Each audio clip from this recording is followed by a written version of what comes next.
تدعو الدول المعنية إلى رفع فوري للإجراءات القسرية أحادية الجانب المفروضة على سوريا وإلى مساعدة الحكومة السورية في مواجهة التحديات الاقتصادية والإنسانية. شرطة الاحتلال الإسرائيلي تعتقل 55 متظاهرا شاركوا في الحراك الاحتجاجي ضد رئيس وزراء حكومة الاحتلال بنيامين نتنياهو، والرئيس الفلسطيني يؤكد استعداد بلاده لاستئناف المفاوضات بمجرد وقف عمليات الضم.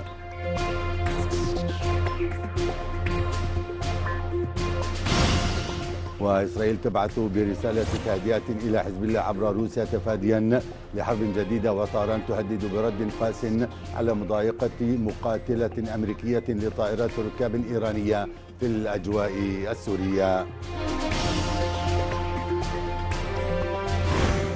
أحدث استطلاع للرأي يضع الرئيس الأمريكي دونالد ترامب في مأزق بعد أن أظهر تخلفه بشكل ملحوظ عن منافسه جو بايدن في 3 ولايات متأرجحة مهمة والتي تعتبر حاسمة للفوز بالانتخابات الرئاسية.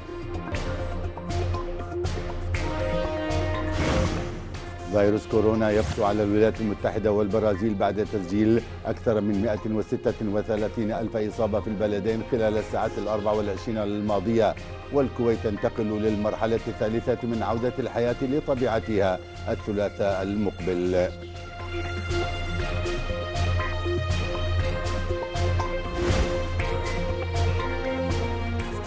مشاهدينا، نشرة الأخبار من صوت العرب، حياكم الله. إلى التفاصيل. أكد مندوب سوريا الدائم لدى الأمم المتحدة بشار الجعفري أن الحفاظ على السلم والأمن الدوليين يستلزم ضبط ممارسات حكومات الدول المعادية لسوريا وغيرها من الدول التي تنتهك مبادئ القانون الدولي وأحكام ميثاق الأمم المتحدة. وشدد الجعفري على أن إنجاح العملية السياسية يتطلب من مجلس الأمن تنفيذ الاستحقاقات المطلوبة منه لضمان الالتزام التام بسيادة سوريا ووحدة وسلامة أراضيها وإنهاء الاحتلال الأجنبي ومواصلة مكافحة الإرهاب والرفع الفوري للإجراءات القسرية المفروضة على الشعب السوري. كما أعرب الجعفري عن أمل سوريا بأن تتم التحضيرات اللوجستية للاجتماع القادم للجنة الدستورية السورية في وقتها وبما يلبي متطلبات مشاركة الوفد الوطني.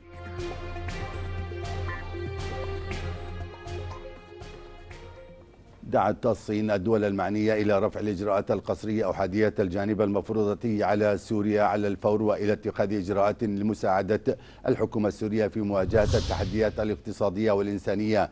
وحث جونغ شوانغ نائب مندوب الصين الدائم لدى الأمم المتحدة قوله في مؤتمر لمجلس الأمن لبحث الوضع السياسي في سوريا، حث الدول المعنية على الاستجابة بفاعلية لنداءات الأمين العام ومبعوثه الخاص بشأن رفع العقوبات الأحادية عن سوريا وعلى الفور.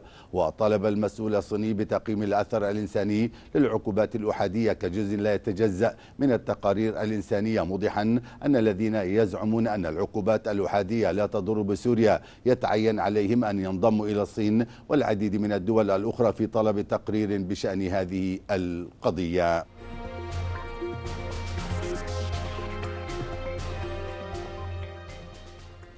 دمرت الدفاعات الجوية السورية اليوم هدفا إسرائيليا في منطقة الجولان المحتل. وقال مصدر ميداني في ريف القنيطرة إن المضادات الأرضية التابعة للجيش السوري أطلقت نيرانها باتجاه هدف معاد في سماء بلدة حضر بريف القنيطرة الشمالي قادما من الجولان المحتل. وأكد المصدر أن جميع أصوات الانفجارات التي سمع دويها في أرجاء المنطقة ناجمة عن عملية التصدي للعدوان الإسرائيلي من قبل مضادات الجيش السوري. ورجح المصدر أن الهدف المعادي هو عبارة عن طائرات إسرائيلية مسيرة حاولت دخول الأجواء السورية قادمة من منطقة الجولان المحتل، وتمكنت الدفاعات الجوية السورية من التصدي لها.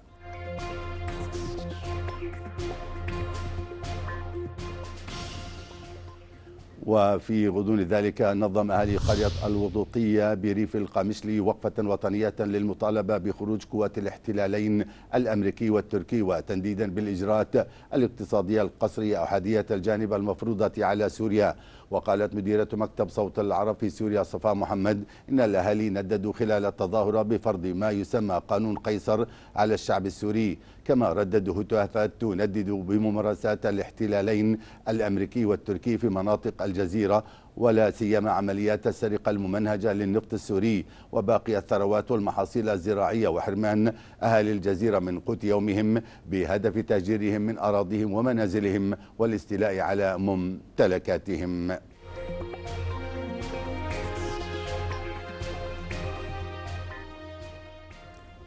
أكد وزير الخارجية الفرنسي جان إيف لودريان أن البطريرك مار بشارة بطرس الراعي يتكلم عن انحياد إيجابي، وأن ذلك يعني تحييد لبنان عن الأزمات في المنطقة. ونقلت مديرة مكتب صوت العرب في بيروت جويل مارون عن لودريان إشارته إلى إمكانية اعتماد لبنان على فرنسا للمساعدة في أزمته الاقتصادية التي انعكست آثارها بالسلب على القطاعات كافة، لافتا إلى أن باريس لن تترك الشباب اللبناني يواجه الأزمة الراهنة وحيدا، كما أنها تدرك الصعوبة الاقتصادية التي تعانيها المدارس حاليا والأهالي الذين يعانون من دفع الأقساط المدرسية.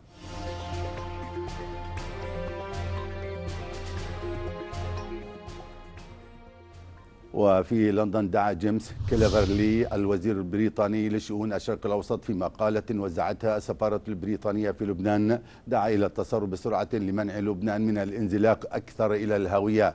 وقال الوزير البريطاني بعد زيارة افتراضية قام بها إلى لبنان إنه خاض نقاشا صادقا حول الوضع مع رئيس الوزراء اللبناني حسان دياب ووزير الخارجية نصيف حتي، مضيفا أن التقاعس سوف يزيد من الأعباء على كاهل الفئة الأكثر ضعفا. وأشار الوزير البريطاني إلى أنه ناقش مع دياب موضوع النأي بلبنان عن النزاعات الإقليمية التي تزعزع الاستقرار، مؤكدا أنه واثق بأن لبنان سوف يحظى على المدى الطويل بمستقبل باهر من جديد، مشيرا إلى أن الطريق سيكون طويلا وشاقا نحو الانتعاش والتعافي.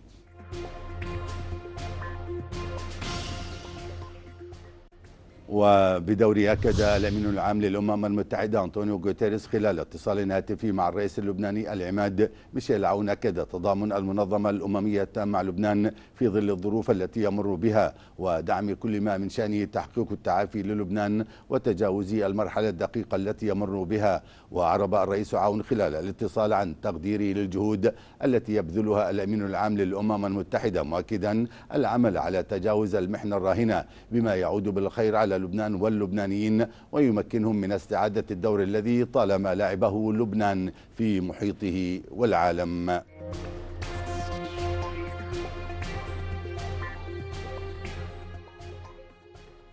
وفي القاهرة وتواصلا مع جهود مصر لحلحلة الأزمات العربية سياسيا، أجرى وزير الخارجية المصري سامح شكري سلسلة من الاتصالات الهاتفية مع مسؤولين في أوروبا تناول خلالها جوانب الرؤية المصرية إزاء الأوضاع في ليبيا.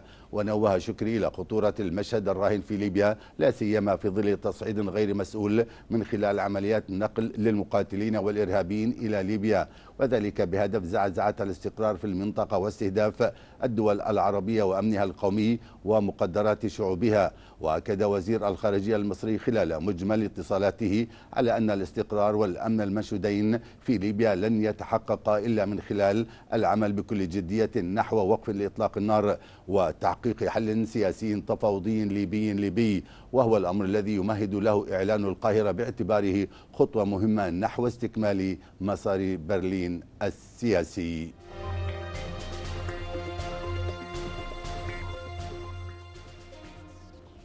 وفي سياق المتصل أكد وزير الخارجية المصري ضرورة الحفاظ على وحدة ليبيا وأمنها وسلامة أراضيها. وشدد شكري خلال اتصال هاتفي مع نظيره الصيني وانغ يي على ضرورة دعم جهود مواجهة الجماعات الإرهابية والميليشيات المسلحة على الأراضي الليبية والتصدي بحزم للتدخلات الأجنبية الساعية لفرض نفوذ خارجي على الشعب الليبي بما أفرزته من تصعيد وتعقيد للمشهد الليبي وتهديد للأمن والاستقرار الإقليمي.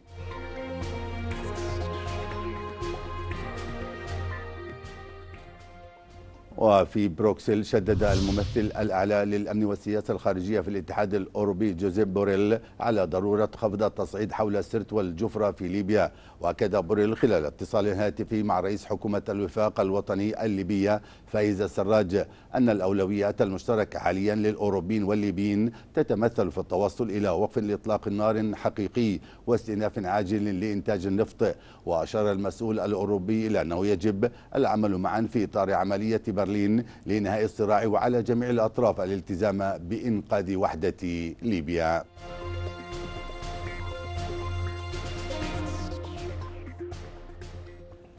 أكد مجلس القضاء العراقي الأعلى اليوم الجمعة أن نتائج التحقيق بشأن اختطاف الناشطة الألمانية هيلا ميفيس ستعلن حال اكتمالها. وذكر مجلس القضاء العراقي الأعلى في بيان أنه بإشراف محكمة تحقيق الرصافة تمكنت القوات الأمنية من تحرير المختطفة الألمانية فجر اليوم. وأضاف البيان أن التحقيق جار بخصوص تلك الجريمة وأن نتائج التحقيق ستعلن حال اكتمال الإجراءات التحقيقية.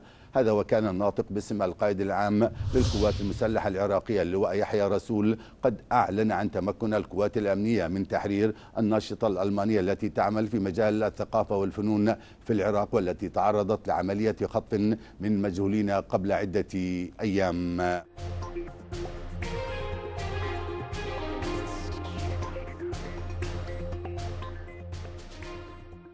وفي الأراضي الفلسطينية المحتلة مددت محكمة الصلح التابعة للاحتلال الإسرائيلي اليوم اعتقال محافظ القدس عدنان غيث حتى يوم الخميس المقبل. مدير مكتب صوت العرب في فلسطين الزميل نظير الفالح تابع القضية وفانا باللقاءات التالية. يعني نحن هنا اليوم أمام محكمة الصلح وأمام سجن المسكوبية في رفضنا لاعتقال أخونا عدنان غيث محافظ القدس الذي يعتبر بالنسبة لنا اعتقال سياسي. الهدف منه أن يرسل الاحتلال رسالة لنا بأنه صاحب السيادة المطلقة وأنه فقط المتصرف في القدس الشرقية. هذا جانب، والجانب الثاني ترهيب المقدسيين وشخصيات المدينة الدينية والإسلامية والمسيحية من القيام بدورها في حماية الحالة المقدسية وإبراز دورها كمدينة تحت الاحتلال. من هنا جئنا اليوم لنقول لهذا الاحتلال أنت فقط قوة احتلال، لن نكون أبدا ملحقين لهذا الاحتلال بأي شكل من الأشكال. مؤسسات القدس وشخصياتها هي حالة تعبر عن أهل المدينة وصوت لها، وبالتالي عندما يتحدث المحافظ أو أي رجل دين أو أي رجل ملتزم وطني في هذه المدينة هو يتحدث باسم الكل المقدسي. تم التمديد ليوم الخميس، وطبعا راح يتقدم اليوم استئناف في المحكمة المركزية بصلاح الدين.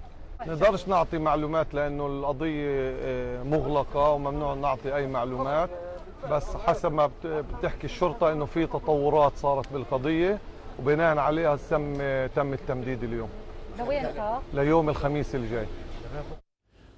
قال المبعوث الخاص السابق للرئيس الأمريكي دونالد ترامب للسلام في الشرق الأوسط جيسون جرينبلات إن على إسرائيل الالتزام بضمان الأراضي لدولة فلسطينية مستقبلية وفقا لخطة السلام الأمريكية مقابل اعتراف واشنطن بالسيادة الإسرائيلية على أجزاء من الضفة الغربية المحتلة. وأضاف جرينبلات أن عملية السلام في الأشهر المقبلة ستكون صعبة للغاية بسبب فيروس كورونا والأزمة الاقتصادية والقيادة الفلسطينية التي رفضت خطة ترامب حتى قبل نشرها، مشيرا إلى أنه يجب استيفاء بعض الشروط من جانب السلطة الفلسطينية مثل إنهاء الهجمات ضد الإسرائيليين.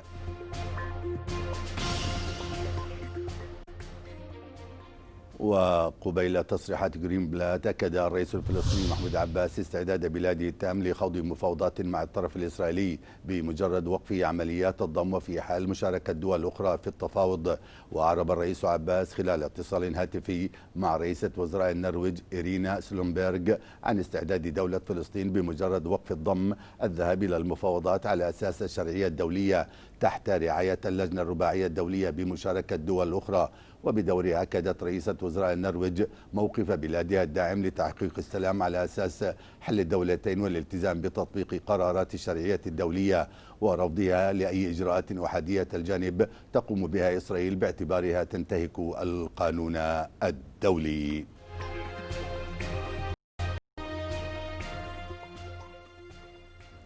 اعتقلت شرطة الاحتلال الإسرائيلي صباح اليوم 55 إسرائيليا شاركوا في الحراك الاحتجاجي المستمر ضد رئيس وزراء الاحتلال بنيامين نتنياهو. وأفاد مدير مكتب صوت العرب في فلسطين الزميل نظير الفالح بأن اشتباكات اندلعت خلال الحراك الاحتجاجي الذي شارك فيه آلاف الإسرائيليين الغاضبين من سياسة نتنياهو بين قوات من الشرطة والمتظاهرين.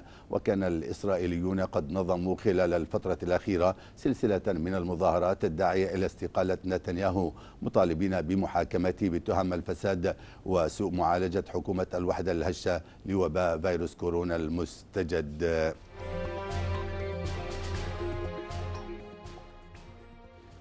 قالت وسائل إعلام عبرية نقلا عن مصدر مطلع أن إسرائيل بعثت برسالة تهدئة إلى حزب الله من خلال روسيا تفاديا لحدوث انزلاق نحو حرب جديدة بعد مقتل عنصر قيادي في الحزب بغارة في سوريا. وأضاف المصدر أن إسرائيل تتجنب منذ مدة إلحاق خسائر بشرية بحزب الله في الغارات التي تشنها في سوريا، والدليل على ذلك هو عدم سقوط أي مقاتل من الحزب في عشرات الغارات الإسرائيلية الأخيرة. فيما نقلت وسائل إعلام عن مصدر من محور حزب الله قوله إن الانتقام قادم بلا شك، لأن فرض الردع لا يتم إلا بالقوة، وعدم الردع يشجع إسرائيل على الضرب مجددا في سوريا ولبنان.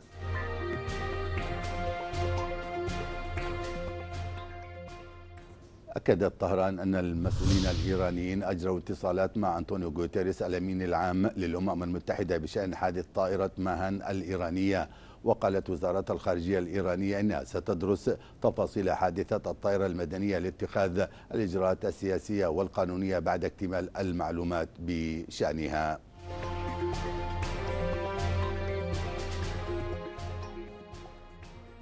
هذا وكانت القيادة الوسطى الأمريكية قالت إن اقتراب مقاتلة أمريكية من طراز F-15 من طائرة ركاب مدنية إيرانية تابعة لشركة ماهن على بعد 1000 متر في الأجواء المحيطة بقاعدة التنف في سوريا جاء لحماية أمن القوات الأمريكية هناك. وأشار المتحدث باسم القيادة الوسطى بيل أوربان إلى أن المقاتلة الحربية الأمريكية قامت بالابتعاد فور التعرف على هوية الطائرة المدنية الإيرانية.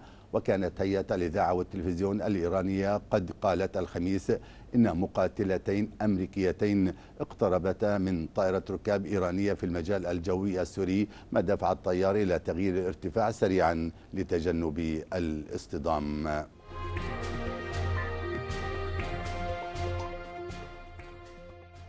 وفي الخرطوم قرر رئيس الوزراء السوداني عبد الله حمدوك تشكيل لجنة عليا لمتابعة ملف سد النهضة الإثيوبي. وقالت وكالة الأنباء السودانية إن حمدوك أوكل إلى اللجنة مهام متابعة ملف التفاوض حول السد لتعزيز مصالح السودان الاستراتيجية بجانب وضع الموجهات ذات الصلة بالتركيز على وزارة الري والموارد المائية لتعظيم الفوائد المتوقعة وتقليل الإسقاطات السالبة، إضافة إلى الاطلاع على الوثائق التي تعين اللجنة على أداء مهامها. وأشارت الوكالة إلى أنه يحق للجنة في سبيل تنفيذ المهام الموكلة إليها تشكيل فرق عمل لمساعدتها في أداء أعمالها.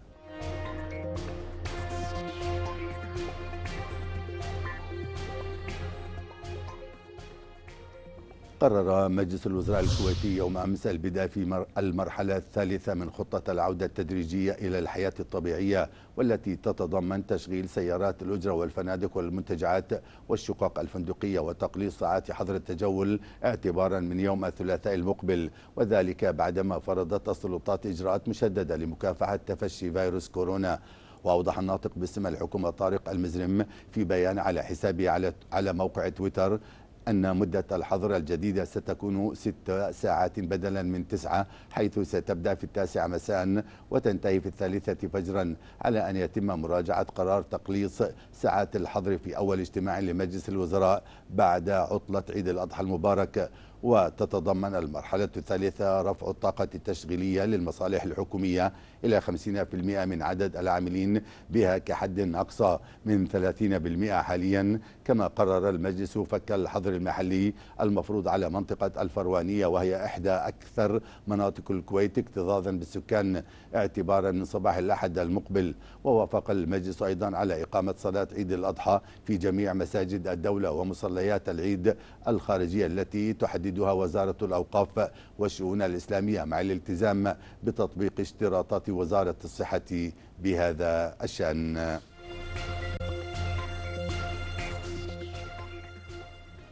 قال الدكتور أنتوني فاوتشي عضو فريق عمل البيت الأبيض المعني بجائحة كورونا إنه لا يعتقد أنه سيقضى على فيروس كورونا بالنظر إلى مدى سرعة انتشار العدوى بين البشر. وأضاف فاوتشي أنه لا يرى أن هذا الوباء يختفي بالطريقة التي انتهى بها السارس، مضيفا أن السبب في ذلك يعود إلى أن كورونا فعال للغاية في قدرته على الانتقال من إنسان إلى آخر. وأوضح فاوتشي أن إيصال جائحة فيروس كورونا إلى نقطة يمكن التحكم فيها تأتي بمزيج من تدابير الصحة العامة الجيدة ودرجة من مناعة القطيع العالمية ولقاح جيد.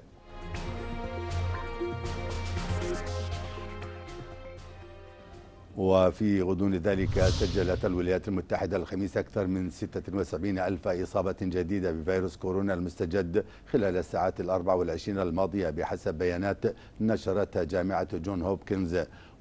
وتحتل الولايات المتحدة وبفارق شاسع عن سائر دول العالم البلد الأكثر تضررا من الجائحة سواء على صعيد الوفيات أو على صعيد الإصابات.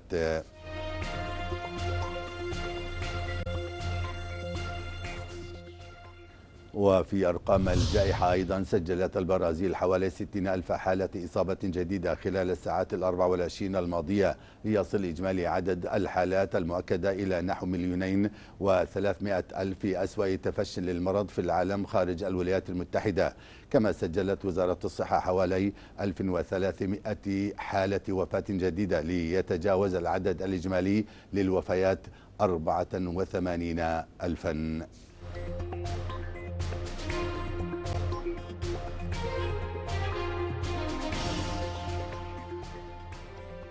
أظهر استطلاع جديد أجرته شبكة فوكس نيوز الأمريكية أن الرئيس ترامب يتخلى بشكل ملحوظ عن منافسي جو بايدن نائب الرئيس السابق في 3 ولايات متأرجحة مهمة والتي تعتبر حاسمة للفوز بالانتخابات الرئاسية في نوفمبر المقبل. ويتفوق بايدن بحصوله على 49 نقطة مقابل 40 نقطة لترامب في ميشيغان. أما في بنسلفانيا فقد أيد 50% ممن شملهم الاستطلاع بايدن مقارنة ب39% لترامب. أما الأسوأ كان في مينيسوتا، يشار إلى أن الولايات المتأرجحة هي التي يكون فيها الطرفان الرئيسيان متقاربان وفي بعض الأحيان، وبسبب نظام المجمع الانتخابي الأمريكي يمكن لهذه الولايات تحديد نتيجة السباق الرئاسي.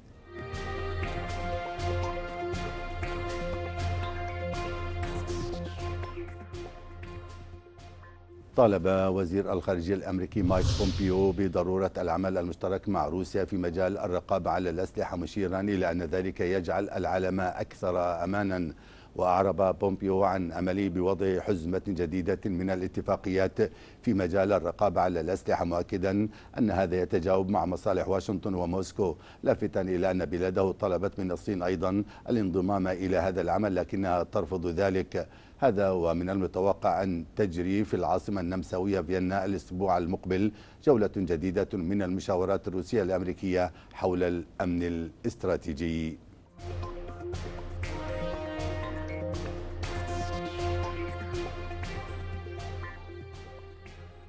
في الصين لا يفتقر جبل هوينشان إلى المياه لأن الأهالي الذين يعيشون حوله يعتمدون على جلب الأنهار الجليدية إلى حقولهم عن طريق حفر نظام ري صحراوي يجلب هذه المياه في فصل الصيف. التقرير التالي يسلط الضوء على هذا الموضوع.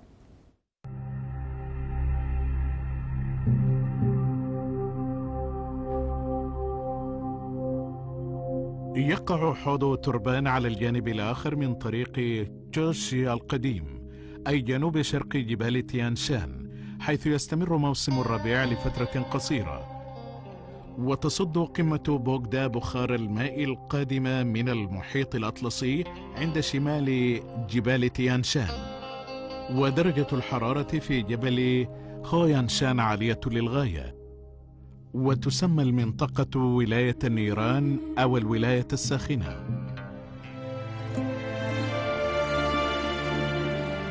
ولا يمكن أن نتصور وجود الكثير من الواحات في وادي سفح جبل هويانشان. في الواقع لا يفتقر جبل هويانشان إلى المياه. إن الأنهار الجليدية في تيانشان هي خزانات صلبة. لم يستعمل أهالي الويغور القناة المفتوحة فقط لجلب مياه الثلج والجليد إلى حقولهم، بل يحفرون نظام ري صحراوي يسمى كان آرجين، والذي يجلب مياه الثلوج الباردة من جبال تيانشان إلى منازلهم. في منتصف الصيف يمكنهم أيضاً أن يستخدموا مياه الثلوج والجليد.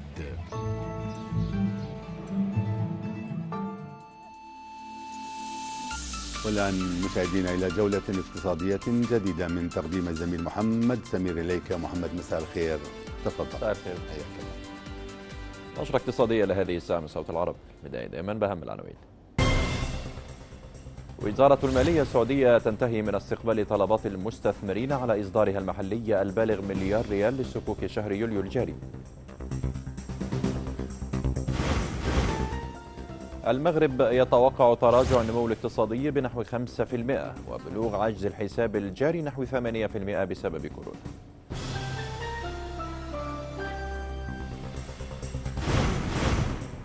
ومع تقديمها حوافز وإعفاءات، هيئة الاستثمار السورية تطرح فرصة استثمارية جديدة في قطاع الصناعات الاستخراجية.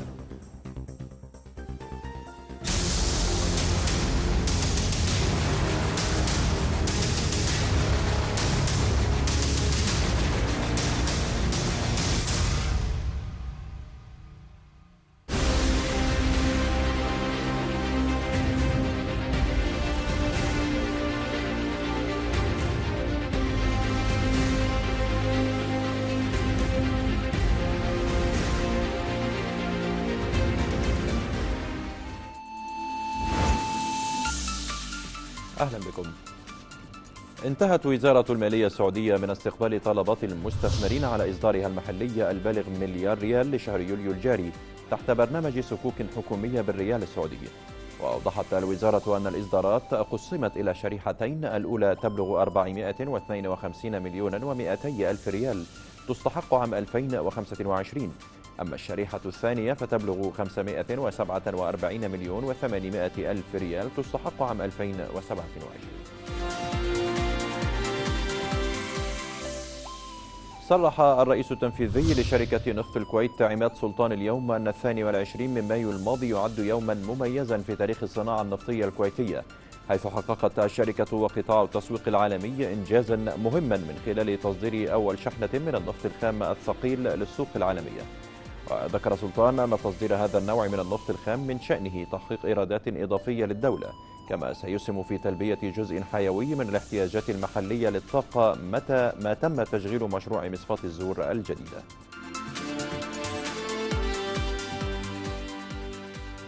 ناقش رئيس المؤسسة الوطنية الليبية للنفط مصطفى صنع الله مع وزير الطاقة الإماراتي سهيل المزروعي عددا من القضايا المتعلقة بالقطاع النفطي، حيث أكد صنع الله خلال المباحثات حياد المؤسسة والتزامها الثابت بالمصلحة الوطنية ورغبتها في إنهاء إقفالات النفط في أقرب فرصة ممكنة.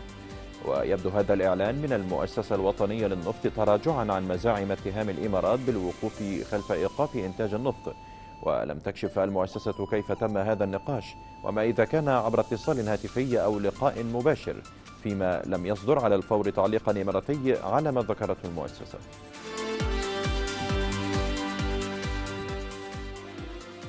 تستعد الحكومة المصرية لإصدار سندات خضراء لأول مرة في تاريخها في إطار خطتها لتنويع مصادر التمويل. وقال محمد حجازي رئيس وحدة الدين في وزارة المالية إن مصر دخلت مرحلة متقدمة لطرح سندات خضراء بقيمة 500 مليون دولار، وتصدر السندات الخضراء عادة لتمويل مشروعات الطاقة المتجددة والنقل النظيف والزراعة، إضافة إلى استغلال الأراضي والغابات والموارد البيئية وإدارة النفايات الصلبة، كما تتيح لمصدرها الوصول إلى مستثمرين جدد، وهو ما يجعل هؤلاء المصدرين أقل اعتمادا على أسواق معينة.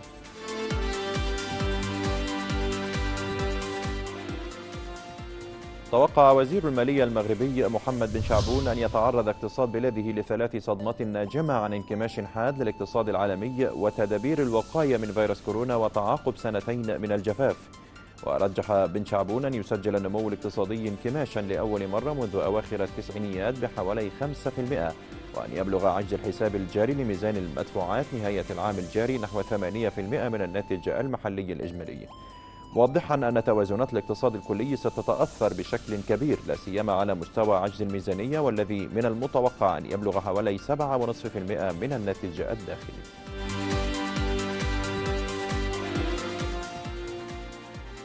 أعلنت هيئة الاستثمار السورية عن توفر فرصة استثمارية جديدة في قطاع الصناعات الاستخراجية من أجل إنتاج مادة السيانيت، والتي تدخل في صناعة السيراميك والخزف والأدوات الصحية والزجاج بهدف تحقيق الاكتفاء الذاتي.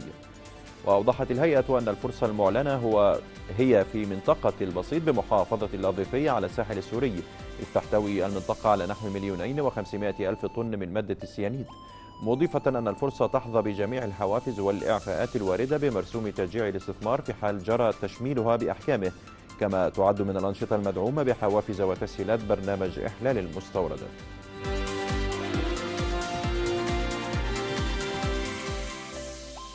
توصل قادة دول الاتحاد الأوروبي في ختام قمة ماراثونية استمرت 5 أيام في بروكسل إلى اتفاق على خطة تاريخية للنهوض الاقتصادي لمرحلة ما بعد جائحة كورونا تقدر بنحو 750 مليار دولار.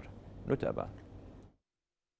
في ختام قمة ماراثونية استمرت 5 أيام في بروكسل، توصل قادة الاتحاد الأوروبي أخيرا إلى اتفاق بشأن حزمة مالية حجمها 750 مليار دولار أمريكية لمواجهة التحديات الناجمة عن أزمة وباء كورونا، تمول للمرة الأولى بواسطة دين مشترك. وأظهر تحليل لموقع بنك ANG الاستثماري الهولندي أن هذا الاتفاق يعد خطوة مهمة للتماسك والاندماج، لكن المفاوضات الشاقة أظهرت أن هذا الأمر لا يوفر أي ضمان للوحدة الأوروبية والمضي قدما نحو الانتعاش الاقتصادي. وتضمنت الخطة صفقة بقيمة 1,824 مليار دولار إجمالا، بما في ذلك 1,074 مليار يورو للموازنة متعددة السنوات للفترة ما بين عامي 2021 و2027. كما تم الحفاظ على الحجم الإجمالي لصندوق التعافي الاقتصادي عند 750 مليار يورو، على أن يقترض الاتحاد الأوروبي ذلك المبلغ في أسواق رأس المال حتى عام 2026. وأكد التقرير الصادر عن بنك ANG الهولندي أن الحد الأقصى للمنح التي سيتم صرفها من صندوق التعافي والمرونة خلال العامين الأولين من الإنفاق سيكون بواقع 1.16% من الناتج المحلي الإجمالي للاتحاد الأوروبي، أي بقيمة 218 مليار و750 مليون يورو، مع اختلافات كبيرة بين الدول، خصوصا تلك الأكثر تضررا مثل إيطاليا وإسبانيا، والتي تحصل بدورها على منح لنحو 2.5% و15% من الناتج المحلي الإجمالي، في حين أن لدى فرنسا وألمانيا وهولندا مخصصات قصوى تبلغ 19% و14% و15% من الناتج المحلي الإجمالي خلال العامين المذكورين على التوالي. وبالنسبة للدول التي كانت أكثر عرضة للتأثر بأزمة وباء كورونا المستجد، سيوفر ذلك التمويل قدرا جيدا من الحوافز لاقتصاداتها، والكثير من هذه الدول تعاني أيضا ركودا اقتصاديا أكثر حدة، وذلك بسبب عمليات الإغلاق الأكثر صرامة للحد من الوباء العالمية. توقع باولو جنتيلوني المفوض الاقتصادي الأوروبي اليوم الحصول على مدفوعات مالية من حزمة التحفيز التي أقرها قادة الاتحاد الأوروبي لمواجهة تداعيات فيروس كورونا خلال النصف الثاني من العام المقبل. وأوضح جنتيلوني أن بمقدور الدول استخدام عشر الأموال ترقبا للموافقة على الخطة، مضيفا أن التكتل سيحتاج إلى الموافقة على موارد جديدة مثل الضريبة الرقمية والضريبة على انبعاثات الكربون لسداد الدين المشترك في الفترة ما بين 2026 و 2056. صرح ديفيد فروست كبير مفاوضي بريطانيا في محادثات بريكزيت أن المملكة المتحدة والاتحاد الأوروبي لن يتوصلا إلى اتفاق بشأن اتفاقية التجارة في يوليو الجاري. من جانبه قال كبير مفاوضي الاتحاد الأوروبي ميشيل بارني أن المملكة المتحدة لم تبدي أي استعداد لإيجاد حلول في المفاوضات المتعلقة بأمور التجارة بين الجانبين خلال المفاوضات التي جرت على مدار الأسابيع القليلة الماضية، موضحا أن المملكة المتحدة تريد إقصاء شبه كامل لسفن الصيد التابعة للاتحاد الأوروبي من مياهها الإقليمية، وهو أمر وصفه بغير مقبول.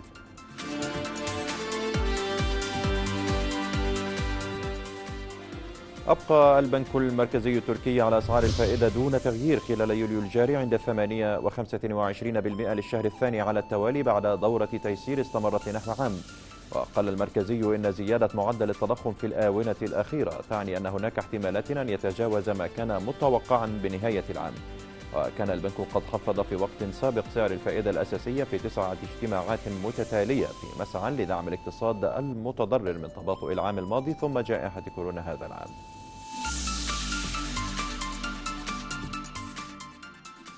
أكد رئيس الوزراء الروسي ميخائيل ميتشوستين أن احتياطيات روسيا من النقد الأجنبي والذهب عند مستويات مستقرة تبلغ في الوقت الراهن نحو 570 مليار دولار، متوقعا وصول احتياطيات صندوق الرفاه الوطني بحلول نهاية العام الجاري مستوى 113 مليار دولار. ووفقا لبيانات البنك المركزي الروسي فإن احتياطيات روسيا الدولية بلغت بحلول مطلع الشهر الجاري 568 مليار دولار، بما في ذلك الذهب والذي تقدر احتياطياته بنحو 131 مليار دولار.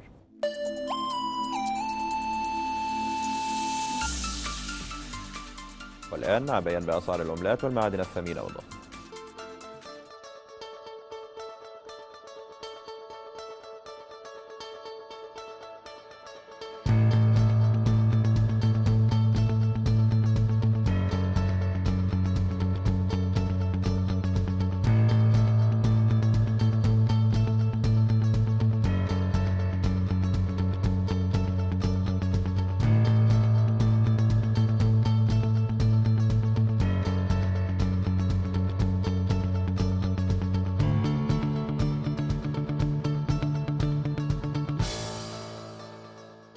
نهاية نشرتنا الاقتصادية وعودة إلى بسام. شكرا لك محمد. والآن أخبار الرياضة وناصر عبد الهادي. إليك ناصر، تفضل. مساء الخير. مساء الخير بسام، شكرا جزيلا.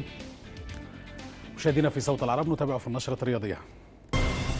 اللجنة الأولمبية الأمريكية تدشن صندوقا للمساعدة لمواجهة تداعيات وباء كورونا المستجد، وتعمل مع المانحين على زيادة القيمة المخصصة لمتضرري الجائحة. المنتخب الإماراتي يتدرب على استاد هزاع بن زايد تحت قيادة الكولومبي لويس بينيتو للمرة الأولى، وتحضيرات جادة للأبيض لخوض مباريات التصفيات المزدوجة. تحضيرات القطبين الأهلي والزمالك تتواصل على قدم وساق استعدادا لاستئناف بطولة الدوري المحلية، والمباريات التجريبية تكشف مدى الجهوزية الفنية قبل العودة الرسمية.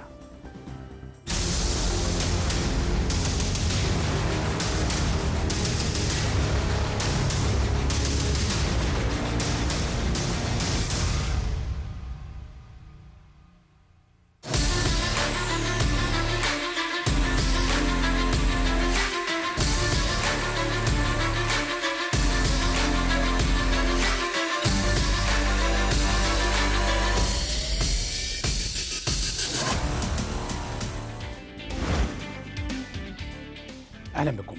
دشنت اللجنة الأولمبية الأمريكية صندوقا لمساعدة الرياضيين المتضررين من جائحة كوفيد-19 وتداعيات تأجيل دورة الألعاب الأولمبية في طوكيو إلى صيف 2021 التي كان من المقرر أن تنطلق اليوم الجمعة قبل تأجيلها عاما إضافيا لتجنب عدوى الوباء. وصرحت سارة إيلاند الرئيس التنفيذي للجنة بأنها استمعت بصوت واضح للحاجة المتزايدة للمساعدة في تخفيف الأعباء المالية التي يواجهها الرياضيون والاتحادات الوطنية المختلفة. وكشفت إيرلاند أن الصندوق تم تأسيسه بتبرع تصل قيمته إلى $500,000 مبدئيا، فيما يعمل مسؤولو جمع التبرعات مع المانحين لزيادة الحصيلة. نفى بيان مشترك للاتحادات الرياضية العراقية ترشيح وزير الشباب والرياضة السابق أحمد العبيدي للمنافسة على رئاسة اللجنة الأولمبية الوطنية، ووصف الترويج له بمحاولة خبيثة للتأثير على أداء الهيئة الإدارية للجنة. وألمح بيان الاتحادات إلى وجود محاولات غير شفافة للتأثير على اللجنة الأولمبية الوطنية من خلال الترويج عبر المواقع الإلكترونية ومواقع التواصل الاجتماعي لترشيح الوزير السابق كسبيل وحسب البيان لإعادة العبيدي إلى الواجهة الأحداث من خلال النافذة الأولمبية بعد الخروج من وزارة الشباب والرياضة في وقت سابق من الباب الواسع. اعترف التونسي نبيل معلول المدير الفني للمنتخب السوري لكرة القدم بصعوبة مهمته مع نصور قاسيون، مؤكدا أن الشعب السوري يستحق أن يرى المنتخب الوطني في نهائيات كأس العالم المقبلة. وأشار معلول في تصريحات تلفزيونية إلى أن المنتخب السوري يضم العديد من اللاعبين المميزين، لكن المهمة صعبة للغاية مقارنة بحظوظ منتخبات آسيوية أخرى تتمتع بخبرات أقوى وأعم.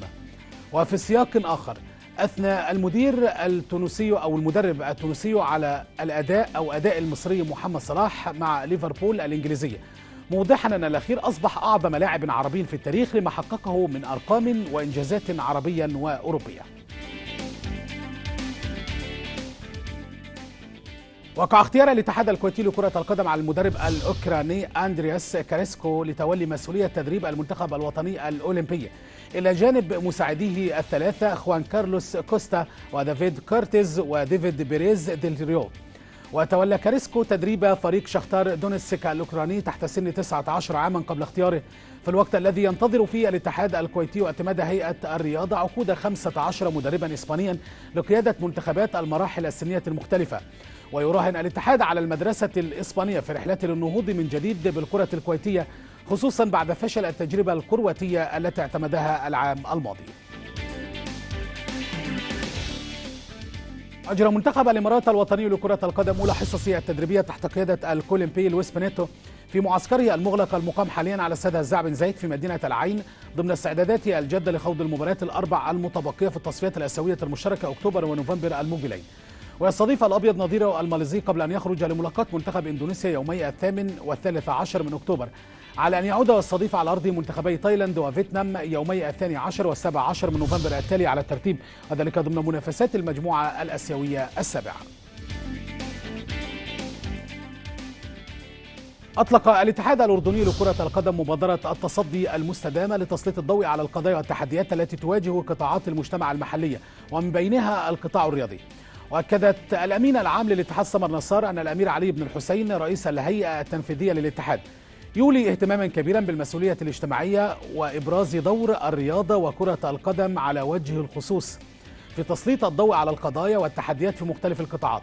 وأضافت نصر أن المبادرة المستدامة تحمل رسائل واضحة للمجتمع المحلي لتجسيد مفاهيم رئيسة وتناول القضايا المجتمعية التي تحتاج للتصدي وتضامن القطاع الرياضي وتعزيز سبل تجاوزها.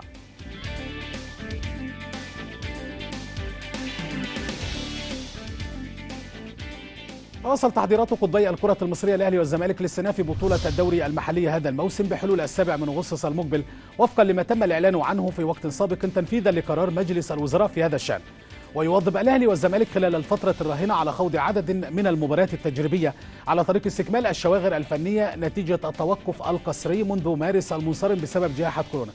الزميلة الرياضية لدى مكتب صوت العرب في القاهرة رباب سعيد، والمزيد في هذا التقرير.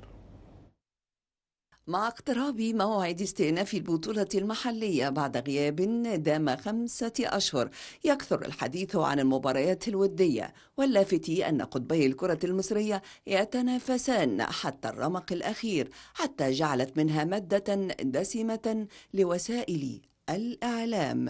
الفريقين بيرتبوا جدولهم، والفريق المتاح بالنسبة لهم بيلعبوه.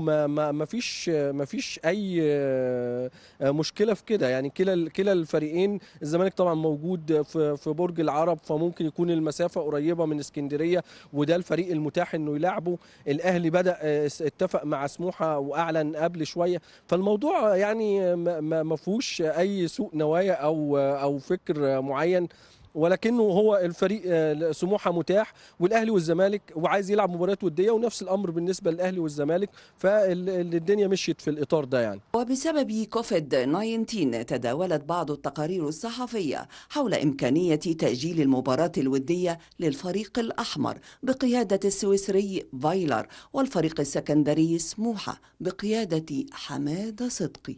احنا بالشكل ده احنا بننشر وباء بين اللاعبين. احنا اللاعبين دول يمثلوا قيمه تسويقيه، على الرغم ان احنا بنقول الدوري المصري هزيل والدوري المصري مش قوي، لكن اللاعبين دول يمثلوا ثروه قوميه. مش معقول على اساس نكمل 17 مباراه في الدوري نضيع جيل كامل. تمام، احنا صحه اللعيبه عندنا افضل بكتير جدا من اي بطوله تكتمل، وممكن على بال ما يجي الشهر 10 وتيجي تنتظم بطوله تانية، تمام، يكون الدنيا يعني نكون احنا لو وجدنا حلول، او شفنا المانيا عملت ايه مثلا نعمل زيها، شفنا انجلترا عملت ايه ونعمل زيها، شفنا ايطاليا عملت ايه ونعمل زيها. انما احنا بجد في الموضوع ده احنا داخلين دخله غلط، مش سكتنا دي. حالة من الارتياح داخل معسكر فريق النادي الزمالك ببرج العرب عقب الإعلان عن نتيجة المسحات الطبية التي أجراها اللاعبون والتي أثبتت سلامة جميع اللاعبين بعد الإعلان عن إصابة لاعب من فريق سموحة كان مخالطا لجميع لاعبي النادي الأبيض في المباراة الودية. بعد التأكد من صحة وسلامة اللاعبين يجري العمل داخل فرق الدوري المصري من أجل عودة البطولة المحلية. رباب سعيد، صوت العرب، القاهرة. مشاهدينا، ختام نشرة الأخبار الرياضية. شكرا لحضراتكم على المتابعة. إليك بسام. شكرا لك ناصر. والآن مع درجات الحرارة المتوقعة في عدد من المدن والعواصم العربية.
مشاهدينا، بقي التذكير بالعناوين. الصين تدعو الدول المعنية إلى رفع فوري للإجراءات القسرية أحادية الجانب المفروضة على سوريا وإلى مساعدة الحكومة السورية في مواجهة التحديات الاقتصادية والإنسانية. شرطة الاحتلال تعتقل 55 متظاهرا شاركوا في الحراك الاحتجاجي ضد رئيس وزراء حكومة الاحتلال بنيامين نتنياهو، والرئيس الفلسطيني يؤكد استعداد بلاده لاستئناف المفاوضات بمجرد وقف عمليات الضم.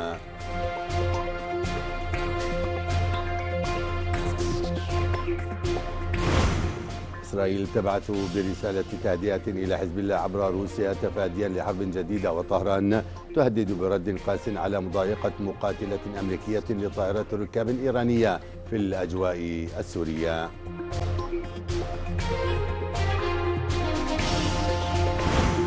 أحدث استطلاع للرأي يضع الرئيس الأمريكي دونالد ترامب في مأزق بعد أن أظهر تخلفه بشكل ملحوظ عن منافسه جو بايدن في 3 ولايات متأرجحة مهمة والتي تعتبر حاسمة للفوز بالانتخابات الرئاسية. فيروس كورونا يقسو على الولايات المتحدة والبرازيل بعد تسجيل أكثر من 136 ألف إصابة في البلدين خلال الساعات 24 الماضية، والكويت تنتقل للمرحلة الثالثة من عودة الحياة لطبيعتها الثلاثاء المقبل. مشاهدينا تفاصيل وأقوام الأخبار العالم تجدون على موقعنا صوت العرب tv.com. طبتم وطابت أوقاتكم برفقة صوت العرب. السلامة للجميع، في أمان الله.